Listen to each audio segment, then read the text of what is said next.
because they used to call it their secret to long life, longevity, and youthfulness. Because as well as kefir, it also has iron and potassium, so that it helps your hair grow, it helps your nails grow, and it just keeps your skin nourished. So these people used to love these benefits for themselves and kept it to themselves for a very long time. I was more regular and I had more energy. Product we try and make like super healthy products. I try everything that I can. I think the one thing that I'm really working on at the moment with the product is getting it out of a plastic bottle, and then I would say it's a completely healthy, full-on healthy product.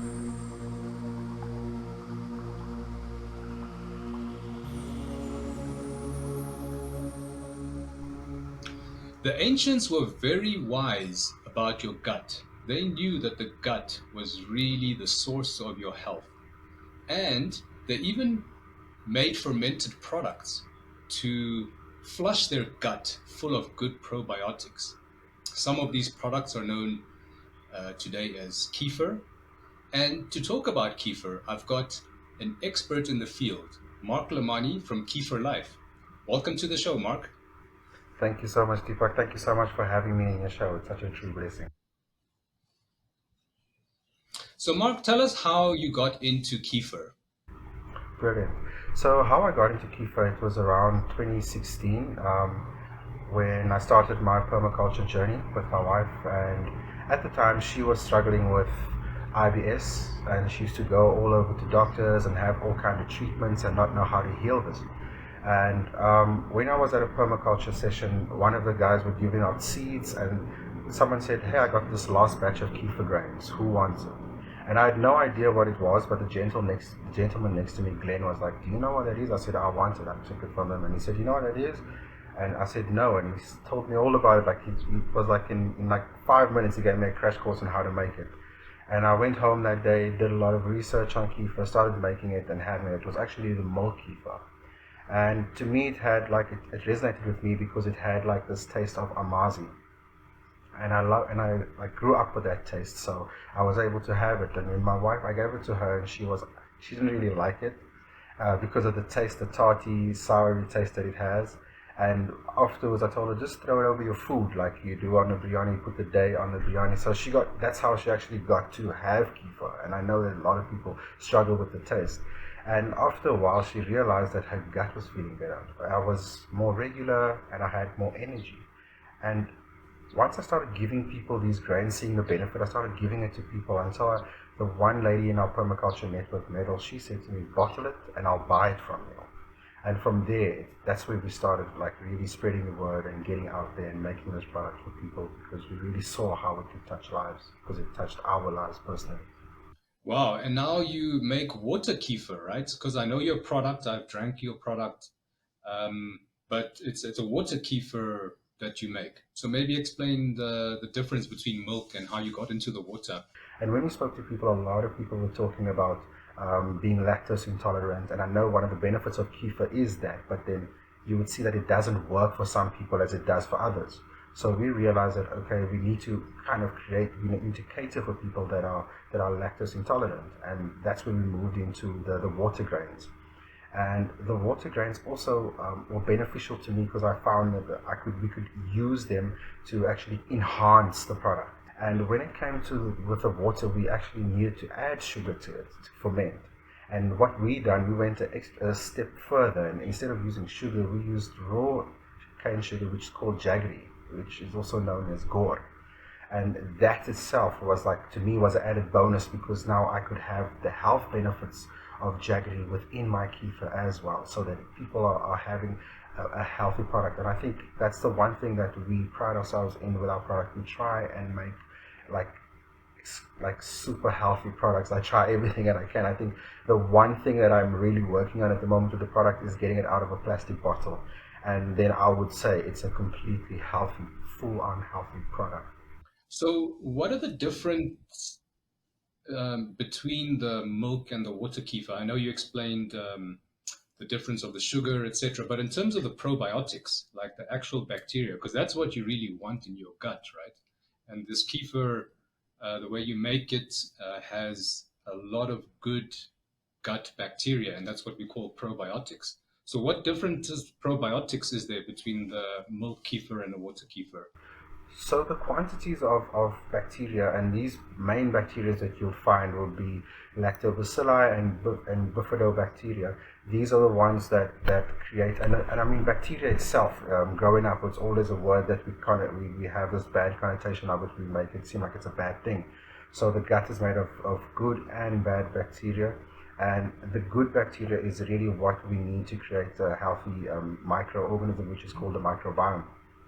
And when you're looking at the two different kefirs, the milk kefir can go anything from 60 to 9 to 80, 81 counts of bacteria in it, where the water kefir, it starts all the way from 47 to like 60 something bacteria in there. And that's just more or less the same as kombucha as well. So when you're looking at probiotics, I would definitely say it's not just kefir alone to get you all that way to that healthy gut. You also need to like back it up with things like kombucha and sauerkraut and kimchi and all of good bacteria as well. Okay, that's really interesting to know because I thought you could just take one of these fermented foods or drinks, and that would be sufficient to, you know, replenish your gut bacteria. But you're saying that you ideally want to have a mix of different fermented foods. So you want to have maybe the kefir, a kombucha, and a sauerkraut, in your weekly food and drink consumption. You're saying that's the best way to actually balance your gut. That's the best. Like it is to raise a child, it takes a community. It takes also a community to flourish, to make sure your gut is well. And you need to make sure that you're also having a healthy diet. And some of those things, they're called prebiotics, and those are your leafy greens. We also have some alkaline foods, stuff like sea moss and a whole lot of other alkaline foods that also they called prebiotics. And these prebiotics, they assist in the absorption of the probiotics. So it's never, I would never say that it's a one thing that fits all. And as well as our minds, the levels of stress, sometimes that can shut down the immune system and the efficiency of the effectiveness of a probiotic in your gut. So it's very important to also keep active by being physical, doing some sort of like exercise, yoga, whatever it may be, and also mindfulness exercises, because the mind creates the stress in the gut, and sometimes that stress will not allow you to absorb the probiotics and the prebiotics like you should. So it's like it's a holistic well-being. Yeah, Mark, that was really good. I mean, there's no single thing that is going to solve all your problems. You need to take a look at a holistic approach. You need to make sure you're eating a good diet, alkalizing your blood, probiotics, prebiotics, health, mental exercises, meditation, mindfulness, and all of these is really the collective that helps to raise your body's vibration and gets you into a much better healthy and well state. So that's really, really interesting. Mark, I wanted to touch actually on the kefir grains because they've actually come from ancient times. And I've heard that the milk kefir grains, I've even got some milk kefir grains that I got for myself because I also make some milk kefir myself using some raw milk. And the person I got my milk kefir grains from told me that these grains actually come from thousands of years ago. It's actually from the same source. They've obviously just multiplied and grown and then been spread around the world. But I'd love to hear more details about the story if you know. Definitely, I'd love to share that. So the history of kefir is actually one reason what made me actually like so passionate about it. In fact, one of my friends, he's a marketing guy and he loves that story. So the history says it came from the Caucasus Mountains in Russia, which is Eurasia. And at that time, a lot of the herders used to go out while they're herding the animals and actually found this kefir grain. And these guys used to drink this throughout the day, and this would help them stay strong when they're out there on the fields, and also boost their immune system so they don't get the illnesses that the animals do or whatever illnesses is out there. So this was actually kept secret in those areas until it went down to Germany. And in Germany, they started tying it behind their doors and fermenting it in households. And this was then given to their kids when the kids go play outside or whatever. And that was to kind of create like, a healthy community in their spaces, and it kind of stayed there for a long time as a secret, because they used to call it their secret to long life, longevity, and youthfulness. Because as well as kefir, it also has iron and potassium, so that it helps your hair grow, it helps your nails grow, and it just keeps your skin nourished. So these people used to love these benefits for themselves and kept it to themselves for a very long time. Yeah, I mean, I only heard about kefir about 3 years ago, and you're right. The first time, you hear this thing, you're like, "Sorry, are you swearing at me?" And then the person will explain, "No, it's a fermentation." But tell me, what is the actual kefir grain? Is it a type of fungus or is it a bacteria? What is it? Because I know it looks like these small, like little milky colored cauliflower. I mean, for the milk kefir, they look like little mini cauliflower. They're like rubbery. Um, and yeah, but what actually are they? So the actual kefir grain was actually found at the riverbanks where animals were grazing. So it's actually bacteria. It's bacteria that comes from the actual rivers and the animals' bacteria as well. The water grain now, that's a little different because that comes more in the crystal form, where it's almost the same kind of little cloud connotation, but it has it's see-through. It's like a beautiful crystal that also grows a little bit thicker than the normal milk kefir does. So, and it also ferments longer than the milk kefir would. So those are the two different types of grains that you get kefir. Yeah, man, that's really fascinating. So tell us about your product. I want to know a little bit more about that. Guys, I am going to leave below the video here details to Mark's company. It's called Kefir Life. They have a website you can get his stuff from. His product is also in some selected stores, so you can get hold of Mark. I'll also leave his details, his Facebook, and other relevant information. But Mark, I wanted to know more about your product because you actually have different flavors, and yeah, maybe tell us a bit more about the water kefir product and the benefits that you've seen with your clients. Brilliant. So thank you for that. So we make water kefir, milk kefir, as well as tea kefir. And the reason behind this, like as I spoke about earlier, from a permaculture perspective, and when we were studying permaculture, when we did a permaculture design course, a lot of people dropped out while we were doing it because they were like, permaculture is something that you practice on a farm, and they're like, I don't have a farm, so why am I doing this course? And for us, we found that okay, there's something we could do with this permaculture apart from like just designing a farm, and we actually put that design into our product.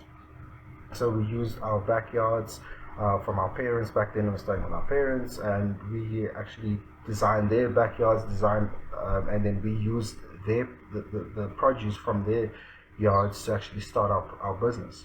So the core value is that everything had to come from the earth, making sure that there's no pesticides in the fruits, making sure that the soil is taken care of, making sure that the water is good, making sure that everything is pure, because our core focus was to make the purest product, probiotic out there, because you'd go to the chemist and you find these most expensive pills or whatever, and do they work? Do they absorb? Are they what they are? I mean, we're sitting at a time right now where people are saying 100% organic or 100% sugar free, when it's really not that. And I think as Kefir Life, our core thing is to give people what we say we give them, and then give them health. And so when we designed the product, so water kefir was very exciting for me. Um, I think we're always in a conceptual phase with our business, because I went from making like milk smoothies and all those healthy different kind of milk smoothies to different types of water kefirs. And like I said, by adding jaggery, that was one benefit, because jaggery alone is rich in nutrients. It helps with blood purification. It also helps with digestive health and respiratory health as well. It boosts your energy levels. So that alone, it's like its own added benefit. But then if you're looking at adding like lemon and mint, and then it's like, okay, that's also an alkaline, and the mint also has its own benefits. So we try our best to lean on the benefits of the fruits and the different elements that we add into the product. So that is like why we're so excited, eventually into water kefirs. And the one product that I make, it's alkaline water. So the alkaline water, how I designed that was, I was watching Dr. Oz once and they spoke about Soleil. And I was like, wow, what is this Soleil? And the Soleil was basically putting minerals back into water by using Himalayan salt. And I was like, this is amazing. So how can I turn this into alkaline? And what we did, we just add lemon in there and cucumber kefir. So this actually has cucumber kefir, Himalayan salt fermented in there, and lemon, and a little bit of bicarb for the alkalinity. And this is like an alkaline water that we've created, and this is great. I use it like whenever we do hikes or long distance running, and this actually replenishes the electrolytes in the body. And we're constantly still developing certain kind of products to make sure that they're all healthy. And we have a blessing of working with doctors and botanists, and we refer to them. We always go back. I mean, at one of the spas we were stocking in PE Waterfront Spa, we were working with Dr. Margaret de Cooker, where she was certifying products, calling them mito friendly, so they're good for your mitochondria. And our product is one of those products that is very good for the mitochondria. So that's basically our products. We also make tea kefirs, and the tea kefirs we use natural teas like honeybush and cinnamon. We also do fever tree, and those are good for the fever. I'm looking at also going into using herbs, making a herbal range, and that's something that's going to come out soon. So like I say, we're constantly on a conceptual, creating more products as what we see, what people need, and that's what we create. I love the thought that went into your product. So the flavors are not just flavors that taste nice. You've actually chosen specific ingredients to include with your milk, I mean your water kefir fermentation process. You've chosen specific ingredients to improve the alkalinity of the body, to help with immune boosting and other qualities. So that's the actual flavors, the lemon and other type of ingredients you've used. I love that. And also the alkaline water, because we've had a few talks on this show already about the importance of alkalinity and making sure your pH is correct and taking more alkaline um, making products, right? So for example, I think lemon is acidic, but when you consume it and when it's burnt in your body, the remaining ash is alkaline. So that's why it creates alkaline in the blood and the lymph. And your water is, I take it, doing a similar thing. It's boosting the alkalinity of the blood and the lymph, which keeps the body in better balance, and that already improves your energy and function and a whole bunch of things. I didn't know about the teas that you're making, so this is really cool because I love drinking teas. I've actually got a moringa tea that I drink. I have a moringa tea daily, and I have rooibos because I don't drink any caffeinated teas. So I would love to also try your range of herbal teas, guys. You can check down on below the video. You will see the link to Mark's website, and you'll have his whole range of teas there. You can contact him and get hold of them. Mark, I really enjoyed chatting and learning so much about you, about kefir and water kefir. I want to close off with the process. Like, what is the actual process to make kefir? When I first heard about it, it sounded a bit daunting, but then I bought some milk kefir grains and I started making it. And actually, it's actually a very simple, easy process to make your own kefir. And I think for water kefir, it might be similar.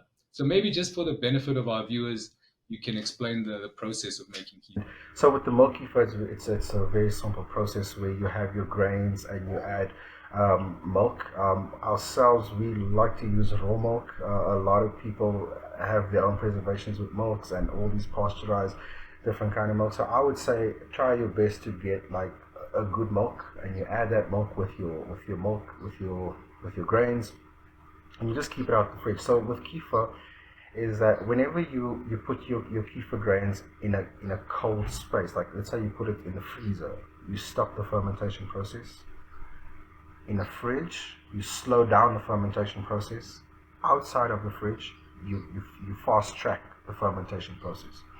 So, like sometimes keeping it outside of the fridge is like you get a faster fermentation, especially here in Johannesburg where it's very hot. You really need like a day or a day and a half for to get that really thick kefir. And so you add your grains into your milk, let's say a 1 liter milk in your jar, and you shake it up a little bit and you leave it there for a day and a half, and you can strain it and whatever's left, and make sure you do strain it, because if you don't strain it you will lose your grains. So after you strain it, you keep the strained grains in the fridge, and you consume your kefir until it's done. Then you can start the process again. And I think that's the process that kind of like deters people, and they'd rather want to buy, because it takes time. And that's why I say if you have a rather large family, it's better for you to actually make it yourself, because then you can actually create, because there's a lot of people consuming it, because otherwise it will just go off or you'll just lose interest. And if you do lose interest, don't throw away your grains, freeze them, and then you can, whenever you feel the need to go back to that, you could always go back. When it comes to water kefir, so water kefir, more or less the same process. You add your water, so it also depends if you're making a tea or water, because sometimes when you're making a tea, you create your tea first, and you add your grains in there, and then you ferment that for like 3 days. Like I say, like Johannesburg is pretty hot, so you could ferment that for 3 days to get that good fermentation. Another thing is that you'd find a lot of kefirs out there, and a lot of them, when you open them, they fizz up and they explode and all of that, and that's just a result of the sugar content in these products. And I feel like there's a negative connotation to these products when you look at kefirs and kombucha, that they should actually fizz up, they should actually explode, and I really don't believe that. Like I think that kefir, like I said, when you keep it outside of the fridge, it ferments faster, and it creates these like this bubble, like this fizziness. All right, and sometimes if you don't put that much, so for us using Jaggery, we don't really have that crazy fizz unless we're using something like pineapple and ginger, because it's fizzy by nature. Sometimes a lemon and mint will get fizzy over time. So we don't have any preservatives in the products, because a kefir itself, like the product itself, I give it a year lifespan. And the only reason why is that kefir is like an everlasting product. Like I've kept a kefir for 2 years, open it, and I could consume it, and it was fine.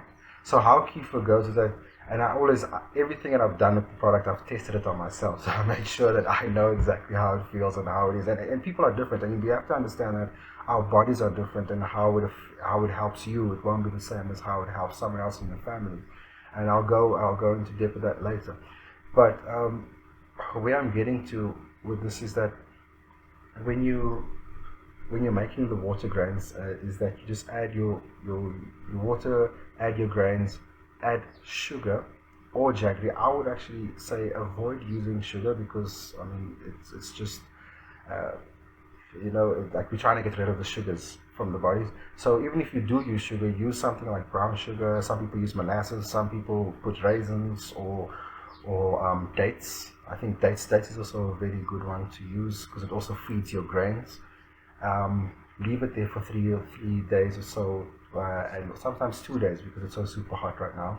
And then after that, you could have a second fermentation with your fruit or whatever flavor that you want to have, so that it has more fermentation. Wow, that's so brilliant. Yeah, I mean, these are the benefits that I've also experienced in my own life, and I've heard from so many people. As you fix your gut health improves, your so many other things improve. Like you said, your hair can start growing, your nails will grow, your skin will improve, because the gut really is the gatekeeper for getting stuff into your bloodstream. So once you fix your gut, then stuff gets into your bloodstream a lot more easier, it's better managed, and everything in the system works a lot better. Mark, we really appreciate your time and your knowledge, Thank you. and we look forward to chatting with you again in the future. 100%. Thank you so much for having me. Bye.